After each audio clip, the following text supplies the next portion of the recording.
வலியுது மாமா, திரும்ப வலியுது.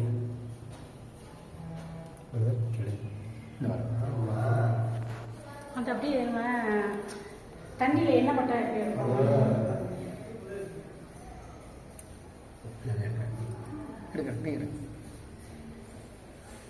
நீங்கள் அப்படியே பார்க்கும்போது கம்மியாக தானே இருக்குது சார்? அது கம்மியாக இருக்குது, அதான் கொஞ்சம் மரியை பார்க்க. எனது கிராமம் வந்து வக்கம்பட்டி. வக்கம்பட்டியில் பழைய வக்கம்பட்டி, புது வக்கம்பட்டி என்ற 2 பகுதிகள் உண்டு. பழைய வக்கம்பட்டியில் கொன்சாக்கா கான்வென்ட் இருக்குது. வக்கம்பட்டி ஒரு தனி பங்கு. வக்கம்பட்டியில் என்னுடைய பேர் பவுல்ராஜ். எனக்கு தென்னந்தோப்புக்குள்ள ஒரு வீடு இருக்குது. என்னுடைய வீடு, என்னுடைய குடும்பம் எல்லாம் விரக்தியில் இருந்தோம்.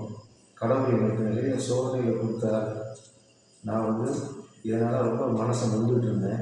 என்னுடைய குடும்ப கஷ்டங்களுக்காக கடவுள் வேண்டாம் அப்படின்னு சொல்லும்போது என்னுடைய சிதம்பர பையன் ஜெய்சீலன் அவர் என்ன வழிகாட்டினார், அவர் சிஸ்டர் கொன்சாக்கா கான்வென்ட்ல போய் சந்திங்க, பிரதர் ஸ்டீவன் என்பவர் உங்களுக்கு அறிமுகமாவார் அப்படின்னாங்க. சிஸ்டரை பார்த்தேன்.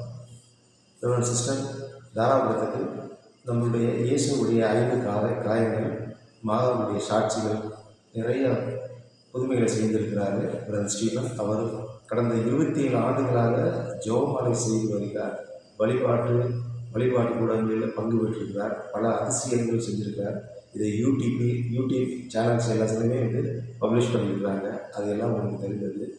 அவரும் சரி உங்கள் வீட்டுக்கு வருகிறேன் ஒரு நாள் சொல்லிட்டு வந்தாங்க. வந்துட்டு எங்கள் வீட்டில் வந்து ப்ளஸ் பண்ணிவிட்டு எங்கள் வீட்டில் வந்து ப்ரேயர் பண்ணிகிட்டே இருந்தாங்க. இதை தொடர்ந்து ப்ரேயர் பண்ணக்கூடிய நிகழ்வு இன்று மதியம் ஒரு 11:30 மணி அளவில் ஆரோக்கிய மாதா செல்வமானது என்னுடைய தோப்பில் வேலி கல் மேலே அவங்க மாதா காட்சி கொடுத்தாங்க. அந்த மாதா காட்சி கொடுத்து இடத்துல வந்து பால் வடிய ஆரம்பிச்சிருச்சு. அப்புறம் சிஸ்டர் வந்தாங்க கொன்சாக்கா கான்வென்ட்லேருந்து. பிரதர் ஸ்டீவன் சிஸ்டர் 2 பேரும் சேர்ந்து அதனுடைய மாதா செல்வத்தை எடுத்துகிட்டு வந்து எங்களுடைய இல்லத்தில் இங்கே வச்சுருக்கிறாங்க. இப்போ பிரதர் ப்ரேயர் பண்ணிகிட்டே இருந்தாங்க. வக்கம்பட்டி, பஞ்சப்பட்டி பக்கத்தில் அனந்தராயக்கோட்டை, பழைய வக்கம்பட்டி மக்கள்லாம் வந்து சந்திச்சுட்டு போனாங்க, ப்ரேயர் பண்ணாங்க. பிரதர் ஸ்டீவன் எல்லாத்துக்கும் ப்ளஸ் பண்ணி ஆயிலில் சில்வர் போட்டு ப்ரேயர் பண்ணாங்க. இப்போ எங்களுடைய இல்லத்தில் மாதாவுடைய எண்ணெய் வடிந்து கொண்டிருக்கிறது. அதை நீங்கள் நேராக பார்க்கலாம். மாதா காட்சி கொடுத்தோம். இன்னொரு அதிசயமான நிகழ்வுனா என் கண்ணார நானும் என்னுடைய குடும்பமும் பார்த்தோம். மாதா கண் வந்து அவர் ப்ரேயர் பண்ணுறது மாதா கண் வந்து விழிக்கிற மாதிரியும், கண் வந்து நல்லா முடிச்சு பார்க்குற மாதிரியும், அதனுடைய கிளிக் பண்ணுறது எல்லாமே அழகாக அற்புதமாக தெரிஞ்சது. ப்ரேயர் பண்ணுறதுனால மாதாவுடைய சிரிப்பு, மாதாவுடைய நோய்களில் மாற்றங்கள் இதெல்லாம் பார்க்கும்போது உண்மையாக இருக்குது. இது ரொம்ப மிராக்கிள் தான், உண்மையிலே இது அதிசயம்தான். தயவுசெய்து அனைவரும் இந்த தவக்காலத்தில் ஜெபம் செய்யுங்கள். ஜெபம் தவம் இதுதான் வாழ்க்கையில் ஜெயிக்கும் அப்படின்னு நான் நினைக்கிறேன்.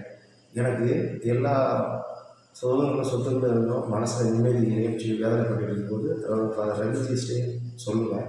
அவர் முதல்ல இடைக்காட்டில் இருந்தார். இப்போ கீழக்கரை செயின்ட் ஆண்டனிஸ் சர்ச்சில் அவர் பங்கு தந்தையாக இருக்கிறாரு. அவரிடம் அடிக்கடி நான் தொலைபேசியில் எனக்கு மன கஷ்டம் வரும்போது ஸ்டீவன் ஹெல்ப் பண்ண அவர்கிட்டையும் கேட்பேன். அப்போ அவரே சொல்லுவார், சீக்கிரம் வெகு விரைவில் குணமாகும். அப்புறம் ஸ்ரீபன் வந்திருக்காரு, உங்களை வந்து சரிப்படுத்தியிருக்காரு, உங்கள் குடும்பமே நல்ல நிலைமைக்கு போயிடும் அப்படின்னு சொல்லியிருக்காங்க. ரொம்ப நன்றி. இயேசுவுக்கு புகழ். மரியே வாழ்க.